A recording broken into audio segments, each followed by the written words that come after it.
The same money that gets you a small apartment in your city can get you a full house with a yard on the main line.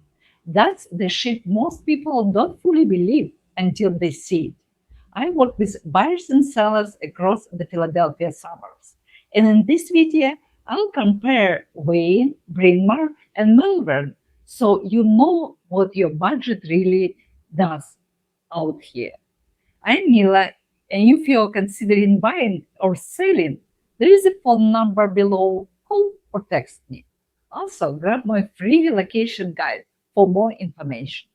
Now, let's get into it because the move from the city to the suburbs changes a few big things: space, money, and how you get around. First, let's talk about the shift. New York City is dense. Small spaces, high prices, no car needed. The main line is opposite. This is a steering of suburbs, just west of Philadelphia. Three-line streets, single homes, yards. The biggest change most people feel is space. In the city, you often pay a premium for square footage. Out here, that same budget can go much further. Here's a number to frame it. In Manhattan, the median home sales price has recently hovered near 1.1 million.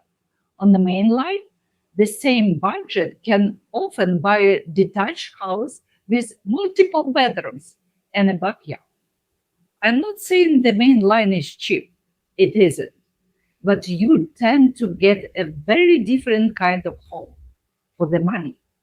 That's the trade a lot of people making this move are looking for. The other shift is the pace. In the city, everything is minutes away and open late. Out here, life slows down a little. Some stores closed earlier. You may plan your errands instead of grabbing things at 11 p.m. It sounds small, but it's part of the adjustment. Most people end up liking it more than they expected. Now, let's compare three towns. These are all on the main line, but each has its own feel. Let's start with Wayne. Wayne has a walkable downtown. You'll find shops, restaurants, and a train station right in the center. It sits along the SEPTA Paoli Tornadale rail line, which runs into Philadelphia. Wayne, its downtown, grew up around the railroad in the late 1800s as one of the country's early planned streetcar suburbs. Wayne, served by the Radnor Township School District. Homes here range widely, from townhouses to large older houses. And yes, there is a parking, something New York buyers often need to moment to process. For healthcare, the Wayne area is close to Paoli Hospital, part of the mainline health system. Just a short drive west. Next, Bryn Mawr. Bryn Mawr is a bit closer to the city. It also has a train stop on the same rail line. The downtown has shops and dining, plus a well-known college campus that anchors the area. Bryn Mawr, the name is Welsh for Big Hill, part of the Welsh tract that gives many mainline towns their names. Bryn Mawr, served by the Low Marian School District. Housing here includes classic stone homes and some newer builds. Fair warning, you will spend your first months learning to spell Bryn Mawr, and then a lifetime pronouncing it for out-of-town friends. On the healthcare side, Bryn Mawr Hospital sits right in town, also part of the mainline health system. And the Malvern. Malvern sits farther west, near the end of the rail line. It intends to feel a little more open with newer construction mixed in among all the homes. The small downtown has a growing food and shopping scene. For buyers who want more land or a new house, Malvern often comes up. It's far enough out that your yard might come with actual wildlife. The deer were here first, and they know it. For healthcare, Malvern is near Pauli Hospital as well, and Chester County Hospital is within reach to the west. So the pattern: Bryn Mawr is closest to the city. Wayne is central and very walkable.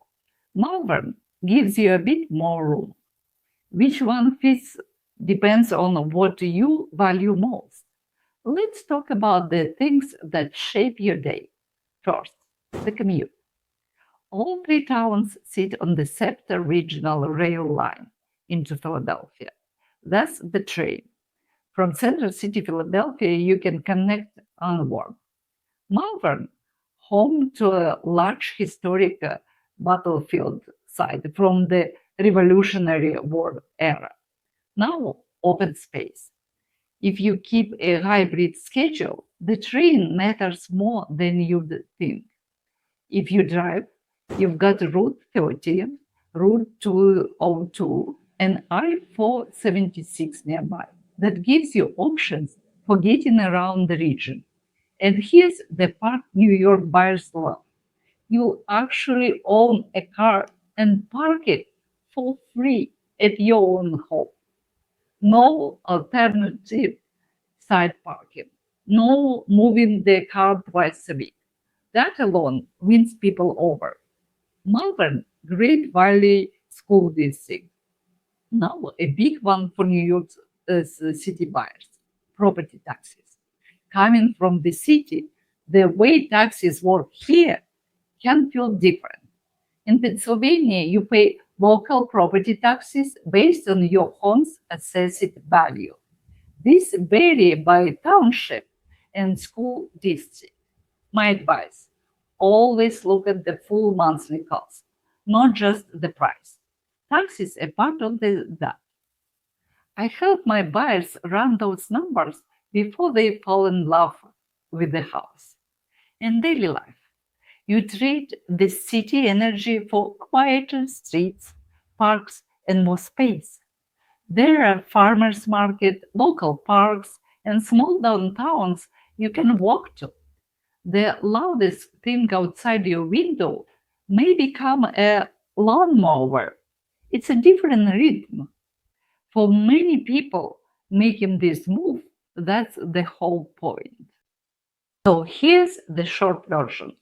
Moving from New York City to the main line usually means more space, a real commute plan, and a new way of thinking about monthly cost. Wayne, Bryn Mawr, and Malvern each offer a different version of that life. The area is served by several well-regarded school districts, and many buyers researching them before deciding, which is worth knowing before you pick the town. If you are seriously thinking about this move, I would love to help you build a plan that fits your budget and your commute. I know Haverford and the wider main line area well, and I can walk you through it step by step. My phone number is below. Call or text me anytime. No pressure, just honest local advice. And if it helps, subscribe and check out my other mainline videos next. I'll see you in the next one.